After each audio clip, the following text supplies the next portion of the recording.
All right, I'll call this meeting of the Barone County Commission to order. We'll start with pledge. Pledge allegiance to the flag of the United States of America and to the republic for which it stands, one nation under God, indivisible, with liberty and justice for all. Thanks for joining us. First thing on the agenda, we've got a joint city meeting. You want to do first reading? You want to go ahead? Go ahead. Sure. I'll let you guys roll. We would call to order the Aberdeen City Council for this joint city-county meeting of October 25. Would you please do roll call? Councilmember Bunceness. Here. Campbell. Here. Johnson. Here. Olson. Remley. Here. Rux. Slate Hansen. Mayor Leeson. Deputy Mayor Ronayne. Here. We have a quorum and are competent to proceed. Did you want us to go first? I would. The only item on our agenda is consideration of proposed ordinance 16-10-02, an ordinance to rezone from A1 district to mini-ag district property in lower third subdivision. Brett? This is also 460 for the county. The address is 12989 and 12993 Roar Drive. Petitioners requesting the rezoning in order to plat two smaller residential lots, which will be conveyed to other parties. The two lots will comply with all lot size and use requirements of the district. This is approved by the Planning Commission on October 18th. Planning Commission and staff recommend approval. Move approval. Second. Motion Remley, second Bunceness to approve. Any discussion? Seeing none. Carl? Councilmember Bunceness. Aye. Campbell. Aye. Johnson. Aye. Remley. Aye. Ronayne. Aye. Motion carries. All right. Did everybody get that in front of them? Any questions on it? Okay. Seeing none, I'd entertain a motion to approve the first reading. I would move approval. Moved by Sutton. Is there a second? Second. Seconded by Feldheim. Any other questions? Seeing none, all in favor say aye. Aye. Opposed, nay. Motion carries. Move to adjourn. Second. Motion Bunceness, second Campbell to adjourn. All in favor, aye. Aye. Opposed, nay. Motion carries. We are adjourned. Appreciate you guys coming over. Thank you. Okay, everybody. Take care. Yep. See ya. See you, Todd. Oh, I did. See you, Rob. Good. Brett, have a good day. You too, I'll be back in. That's John right there? Oh, okay. Thanks. That's all I have. Yeah, that's it. Yes. Yeah. But 105, I don't know, that's the one we just did. This one. We kept our 105s from last week. Oh, I gave mine back because I always lose mine. No, I thought everybody kept them. We all kept. I got mine. You all kept them. Maybe it, okay, so we've got, we gotta wait a couple minutes on that one, I think, so. Yeah, thank you. Want to take care of a couple things? Okay, minutes, October 11 general. No, excuse me, 18. October 18th minutes, did everybody receive those? Any questions or comments? No, I think the corrections that I recommended, the spelling, you took care of, so Yes, I'll yeah. move approval. Moved by Sutton, seconded by Fishback. Any other questions? All in favor say aye. Aye. Opposed nay. Motion carries. Okay, claims. Move. Moved by Feldheim, Second. seconded by Sutton on the claims. Questions on those? All in favor say aye. Aye. Opposed nay. Motion carries. The HR report. With the submitted amendment. Yep. Did everybody get to see the amendment to it? Okay. Motion by Hanson. I second. I made it. She Fishback, seconded. Hanson, thank you. Any other questions? All in favor say aye. Aye. Opposed nay. Motion carries. I'd like to wait on the class because Brett said there was a question on one. Yeah, he said he was coming back. He's coming back, Yeah, so okay. that's all I have left for the class. Sounds Okay. good. Gary, do you have anything? Nothing today. All right. So we don't need to keep this one anymore then, right? That's done? The 460, that's next That- week. No, that I mean, 105. One we just did. We haven't done that. You haven't done one. Oh, that's right, I was I think we're waiting close, for 8:50. All right. we're close enough to 8:50 Getting ahead here. of We'll take myself. up ordinance 105. Today's the on last day on rezone, that one, Second right? reading, possible adoption. Any questions that have come up throughout the week on that? I'd move it. Moved by Fishback, Second. seconded by Feldheim. Any discussion? All in favor say aye. Aye. Opposed, nay. Motion carries. That will be a roll call in the minutes. Don't forget it. All right, so that one you're gonna look for 60 keep for next year.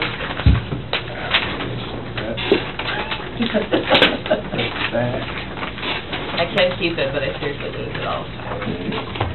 All right, nothing from Gary. Do you wanna go back to that plat, or should we? Are you ready for the plat? I am. Okay. I don't know if there's any questions on the, is Al, Staff recommend denial of this plat based upon the fact there are so many variances required for it. Lot sizes, setbacks between existing structures. There's an appeal is required for structures put on a separate lot. It did go through the Board of Zoning Adjustment. They appealed all of those variances. Went to the Planning Commission, the Joint City-County Planning Commission. We still recommend denial based upon all those facts. You know, hands are bound, we're tied by the ordinance, so that's what we have to do. Planning Commission, Joint City and County Planning Commission recommended approval. Al just walked by. Okay. Probably not. Okay. I'm passing around, and I can still make copies too. And it went through City Council last night, and they recommended approval. And the reason I'm here is there's a little confusion with Al on this, and just makes it smoother, me presenting it to you, and quicker than him. So, I'm not gonna beat my fist on the table, it should be denied. Everybody's approved it, but staff, so, as you wish. Long story short, he's taken the parcel and he wants to divide it into two.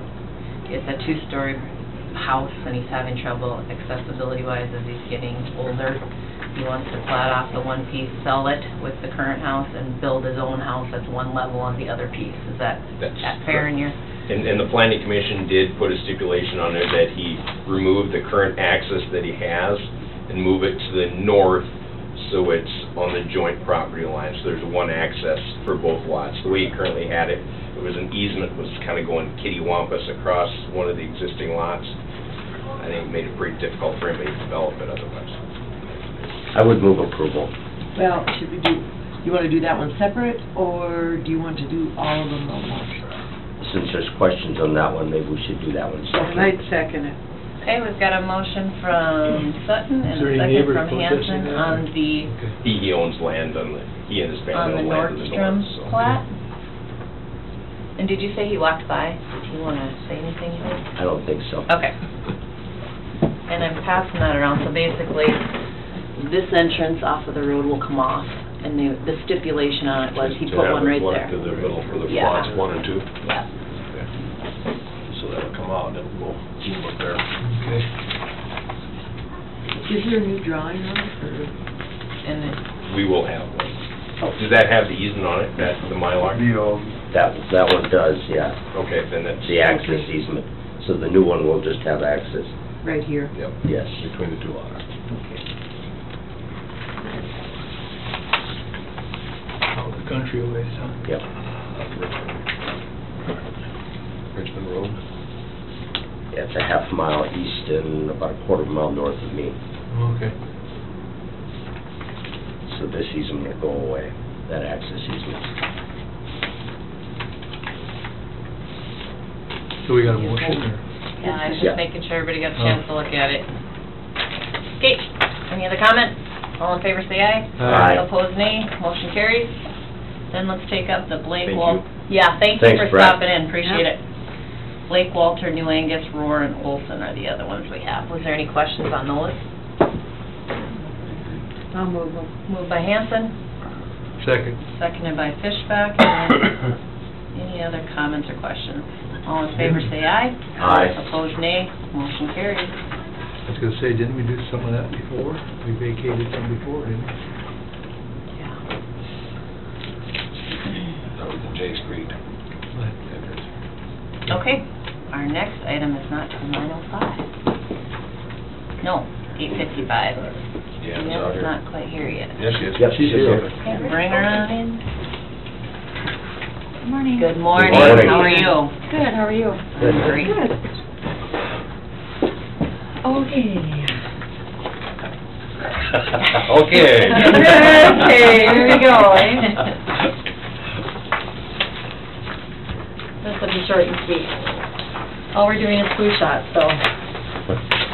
Okay, so reporting for July through September. We have had 2 influenza detections in the state. The first one was in a Pennington County resident in the 20 to 29 age group with influenza A, and the first hospitalization was in a Potter County resident in the same age group with influenza B. So we have been giving flu shots. They are available. I think community-wide there's lots of opportunity for vaccination. We this year did up our price significantly. It's $45 an injection for adults and for children that have insurance coverage. We started filing insurance and Medicaid October 1st because we were required to.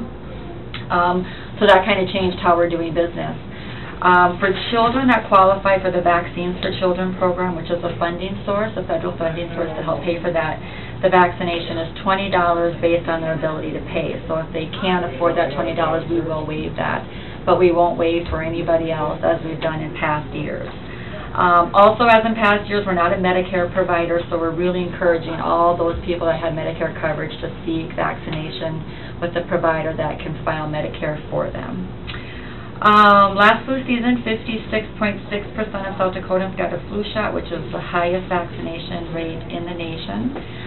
We've had the highest flu vaccination rate for 5 out of the last 6 years. We hope to see that will continue, but with all the changes, it's hard to say if people will actually come in and seek vaccination due to cost. West Nile ended with 146 cases and 3 deaths. In Brown County, we did report 15, which was the highest in the state. We had our pod exercise August 4th over at Central, and that's where we vaccinated adolescents with Tdap and meningococcal for free, and we actually had a pretty good turnout. I think we vaccinated or did 200 doses of each, so we got at least 200 to 300 students vaccinated for that, which is now a requirement for all 6th graders entering, that they have to have both of those vaccinations. And something that I forgot to put on the report is the school screenings. We are still contracted with Frederick and Warner to provide school screenings, so I've been to Frederick twice, and tomorrow I'll make my 2nd visit to Warner. So we go in and do vision, hearing, scoliosis, blood pressure, those kinds of things. We are short-staffed. We do have 2 positions open, one for a full-time RN. That position closed yesterday.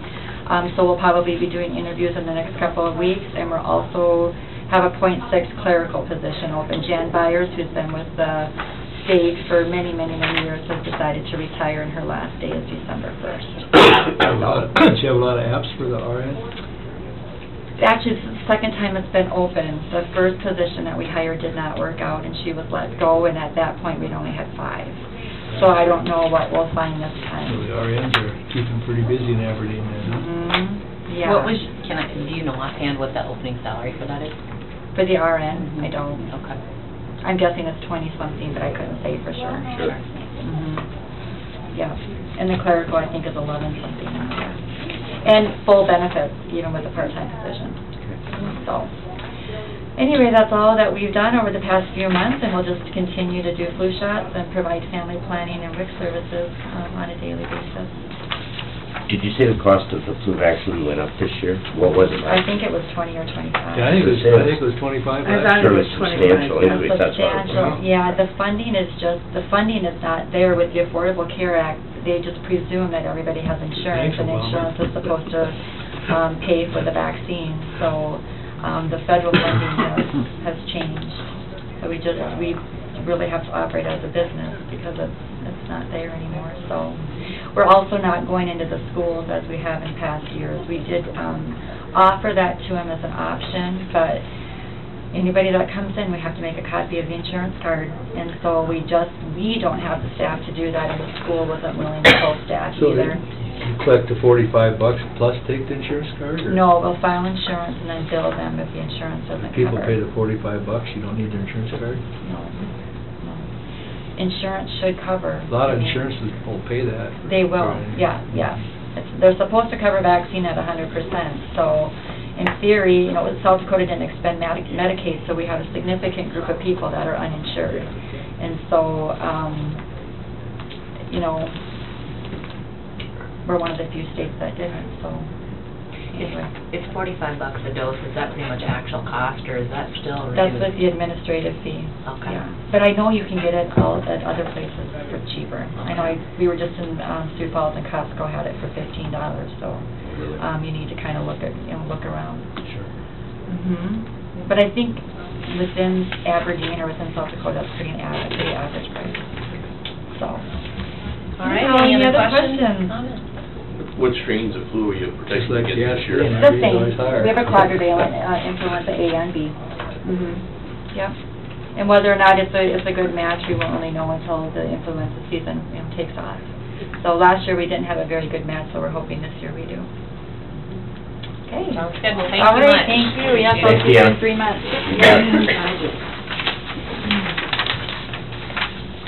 Okay, so, Chris will be here about 9:05, taking care of the other agenda items. Larry, did you have anything for us this week? I don't. Okay, and we didn't need any personnel or any execs, right? We're good on that? All right, so we can be at ease here for a couple minutes till Chris gets here. I'll just give you an update. Some of you may have been contacted about the situation that we're working towards potential funding for some small structures. We held a meeting, there was a meeting held with all the involved parties, the state DOT, townships, municipality, counties, LTAP, and so on, in late April, early May. That was the one and only face-to-face meeting we had. Everything else has been worked on via emails and drafts and stuff have been going around. We're going to meet face-to-face again on November 16th in Pierre to resolve some of the issues that have arisen with that potential funding. There's a possibility of up to $2 million being made available, and it's one-time funding, but there's some concerns that we need to address for all the groups, and so I'll let you know more after that meeting on the 16th, in case you've got any calls from. I know there's some legislators that have been concerned based on the passage of Senate Bill 1. There were some understandings of what may or may not take place, so if you've been contacted, we are working on that. Thank you. Any questions on that? Okay. Is that a set time limit when that decision has to be made, whether those funds will be distributed to a certain area? Is there a time frame involved in that, or is that what you're going to be doing here in November? That's what we're going to be, that's part of the concern, is they originally had it on the agenda for Thursday's highway commission meeting, or transportation commission meeting, but they pulled it off because of concerns primarily by the highway superintendents, because they would end up being the administrators of the program, and they have some serious concerns regarding accountability and who administers it, and then who does the follow-up and the confirmation of the funds and so on. So. And the $2 million would come out of the $7 million? You know, I was just, Dirk had emailed about where this was coming from and what the reservations were. It would actually come out of the state share of what they get for federal funding. It's not really taking away from anyone right now, except the state would be the ultimate. Their funds would be $2 million less. Gotcha. And I did send around, Dirk also had emailed the small structures. They did an inventory. There's over 7,000 of them on different township roads, and where we sit, I think we're 116 or 116. 16 structures, and we rank 24th in counties with these small structures on their road, so just informational on that. But That I wanted to read through it. Thanks for the heads up on that. Anything else from the commissioners? We got a couple minutes here. Okay. Is he out there? Chris, you want to come in? Good morning. Morning, Louie. How are you? Next on the agenda, we got Christine, the weed and pest supervisor. We're going to discuss some potential equipment. Yep. We've been, I guess Mike and Jerry for the past few years have been looking at data loggers for the weed and pest department. Basically what they do is, it's a GPS unit that you put on the truck, and it's also got a flow rate regulator that basically starts tracking and marking everywhere you put down chemical. So right now, what we're doing is kind of like what the highway shop does. is we track everywhere that we've been. You know, we'll spray Highway 16 from 101st to 137th. But we don't continue to spray that whole ditch. It's just, you know, spot spraying wherever we see weeds. The data logger actually shows us as soon as we start flowing chemical that it marks that particular spot, you know, a 3-meter spot that we sprayed. The main benefit there is that, you know, if we get a drip complaint or something from the Department of Ag, we can go right to our log and say, okay, we sprayed this road, but we did not spray next to this guy's soybeans. Or, you know, we did spray, the wind was going this direction, blowing the opposite way. So, you know, it'll tell us without any doubt whether we did or didn't, you know, spray against somebody's soybeans or what have you. We've been looking at prices on it. We got 2 quotes. Last year we talked to Red's Fix-It Shop. Their total startup cost for just the 3 right-of-way trucks was $11,000. That's just the equipment and software for the 3 trucks. It doesn't include the mosquito foggers. We'd also have to update our 3 GPS units that we have. I think normally you get unlimited mapping with that, you know, with the GPS units. They update them for you. The other one that we looked at was AgTerra. The total startup cost for that was $11,240, but that would include the 3 right-of-way trucks, and we'd also have our 3 mosquito foggers.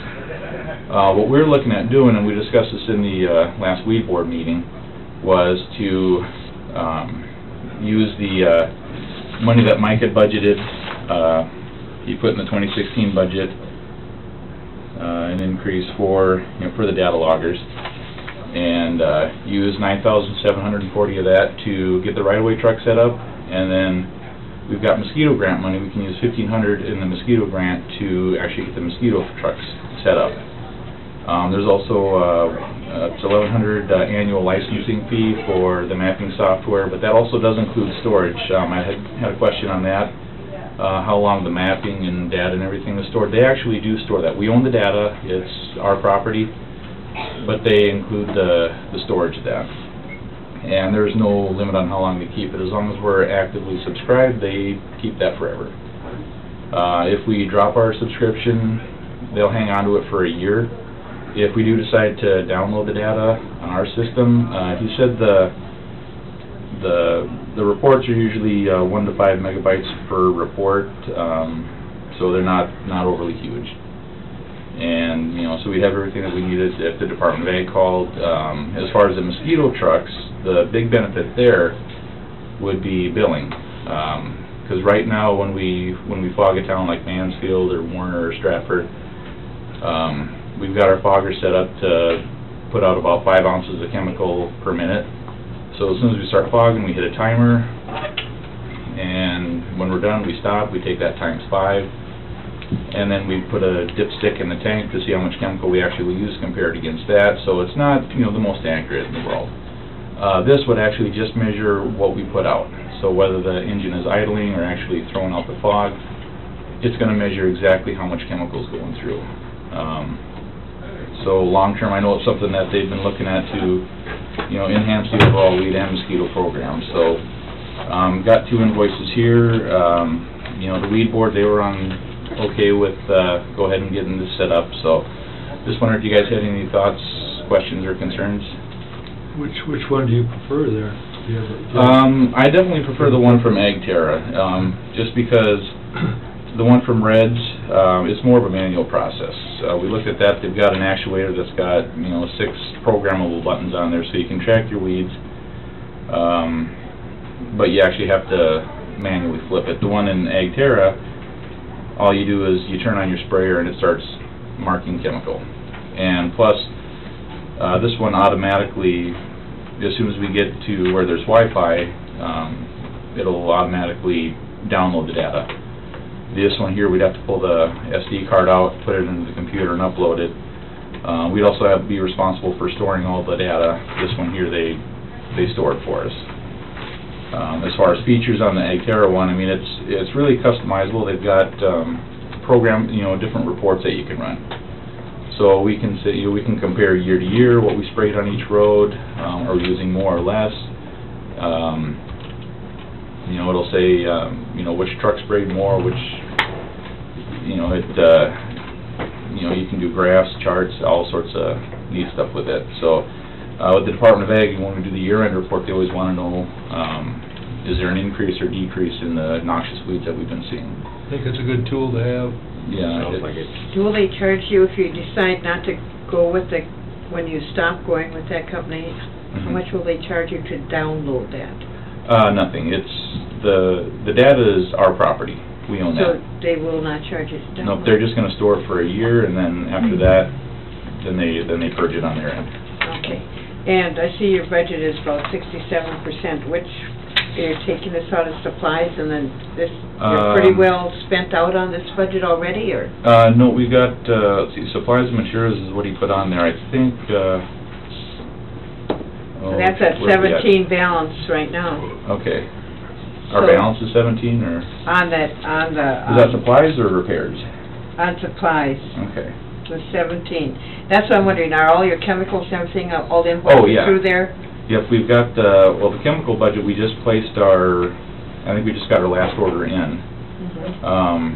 You know, sometimes if we've got some chemical that we can store, that we can overwinter, and there's a lot of money left in the budget, we'll make an order this year for next year's chemicals, so that way we can, you know, get it while the price, generally price stays the same or goes up.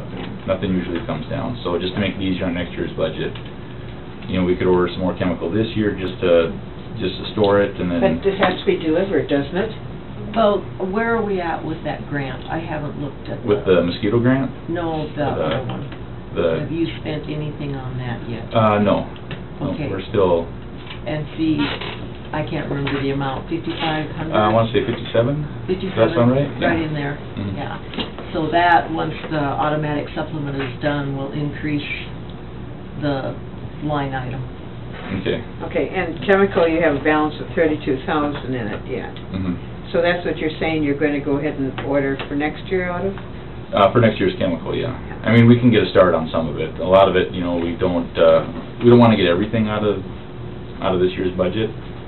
There's some stuff that it has to be wintered in warm storage, and we've been going to the Aberdeen mosquito shop.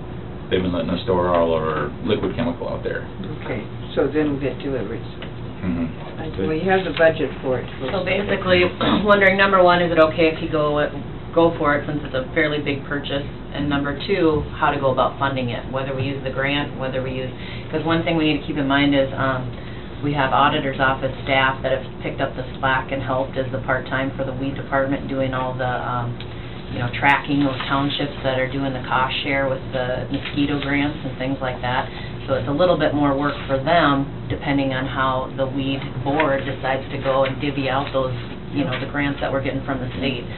So, you know, if you have any input on that, I think Chris just wanted to hear that. But Yeah, and that's something we talked about too. We just went over a couple options. I think the one that we were looking at, that the weed board was more leaning toward, was that we purchase, like I said, purchase the data loggers for the right-of-way trucks, get all the equipment set up there with our budget, and then use $1,500 to make that system compatible with the mosquito foggers. And then that'll bring our mosquito grant down to $12,105, roughly. And then use the rest of the mosquito grant to help with our existing mosquito accounts, you know, the small towns. As far as how we split that up, you know, I mean, we can put that all towards chemical. You know, we could, you know, another thing that we could do that I really don't like so much is we could use the whole mosquito grant to purchase the data loggers for the mosquito trucks, and then it would be $1,500 out of our budget to set them up in the right-of-way trucks. The reason I don't like doing that is because it's not as much of a benefit to the mosquito accounts that we have. You know, I'd rather we take that money to get them involved in spraying. The main thing that, you know, stops people from having a spray for them is just the cost. So any little bit of mosquito money that we have to put towards chemical, labor, what have you, it's going to help them out a lot more. You know, and that's kind of what the Department of Health, you know, that's their intent, is just for public safety, to get us the fog for the Culex mosquitoes. okay, any thoughts or questions on that? Anybody opposed? I think it sounds like a good plan. Okay. Do we need, policy-wise, since the whole package is over 10, I would probably entertain a motion to authorize Chris to go ahead and buy the data loggers. if we do the data logger itself would be, just to give you a little more info on there, let's see here. The total amount for the data loggers is $10,160, and that includes the units, the flow rate regulators for the mosquito trucks and the right-of-way trucks. In addition, we'd have to get tablets and mounts for each truck. For just the right-of-way trucks, we just need 3 of those. So not counting those, the bill that we would get from Agterra would be, if we did 2 separate invoices, would be $8,660 for the right-of-way trucks, and then $1,500 for the mosquito trucks. And then the tablets and mounts we purchase separately. So if we did it that way, then we could get that total bill under $10,000. If that makes sense. Yep, Okay. yep. I would make a motion to approve the purchase for Leave Motion Agterra. from Sutton, seconded by Fishback. Any other questions? And your staff is fine, it's pretty user-friendly, not Yeah. gonna take a lot of training. It's Yep, just- they're actually pretty excited about it. So. Sounds great. Any other questions? All right, all in favor, say aye. Aye. Opposed, nay. Motion carries. So Thank you for bringing that in. You still spraying ditches, or? We just finished our right-of-way yesterday, our last one. We've got 2 more townships, little ones to do, and 2 more privates. And then next week we're going to start winterizing and it'll be done. Somebody called me last week about you're spraying ditches that you just mowed the week, had just been mowed the week before. Did that make a difference, or? Yeah, it kind of is. We tried this last round really hard to work with the highway shop to see where they were mowing versus where we were going to be spraying. And they said they started in the southern part of the county, and we're kind of making a horseshoe shaped up. And so we started in front of them, and so that last little bit, I'm guessing, was kind of over by, like Verdon or on 23, I think, is where they started. And that's where we ended up. So it was... Probably doesn't work as well that way. No, it doesn't. And we'd rather, if they mowed a month before we went out and sprayed, that'd be perfect. Yeah. Or if we could get out there before they cut, then that helps. So, Yeah. so it's a little tricky. Do you do a lot of private applications? Yeah, we're getting more into that now. We had to push off a few at the beginning of the year when we only had 3 of us. But now that we've got a full staff again, we had, I think at the last board meeting, I said we had 10 townships done. And since then, I had 2 more call up wanting to get for the end of the year. We got our last private. He wants us to wait until it snows and before we spray. Make me the last one, but doesn't work that way. But there's still, we're still within our window to spray, which is good. And he referred us to somebody else who wants us to spray now. So it's picking up, and next year's looking pretty good too. We've got with the 4 people on board. We got 3 people in the ditches, and then I'll be out doing privates and the mosquito accounts too. I know I showed you in the weed board meeting. We had a stack of invoices about that thick, and it's around. Let's see. Total, I think, with chemical or so was around 15 or 16,000 that we're bringing back into the county just on mosquito accounts. Good.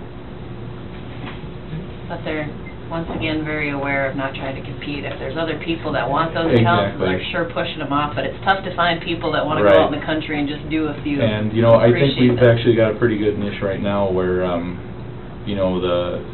it's bigger than a yard, that ChemLawn or Progreen can, take care of. And weed growers, they don't want to touch anything that's under 1,000 acres or so. So we've kind of got that middle ground there. And plus the fields that we're doing are bumpy as heck, and nobody wants to get in there and mess up their equipment. So we kind of take the leftover jobs that nobody really wants, and it's working out pretty well. All right, any other questions for Chris? Well, appreciate you coming in. Yeah, you bet. Appreciate you having me. Good luck with the Thanks, guys. transition this fall here. I need copies of your quotes. Oh, sure. I got this one. Okay, yeah, I'll just leave them with, on your desk. Yeah, that's fine. Next on the agenda, we were supposed to have a discussion on courthouse security and the HLS grant award. However, we're going to postpone that till next week. There was a really horrible house fire out at Country Village, and our emergency management folks are out there. So thoughts and prayers with that family, and we will get that back on the agenda for next week. Anything from the commissioners in attendance today? Gary or Mac, anything else come up? Larry, folks in attendance? All right, well then I'd entertain a motion to adjourn. So moved. Second. Moved by Feldheim, seconded by Sutton. All in favor, say aye. Aye. Opposed, nay. Motion carries. We are adjourned. This may be a record.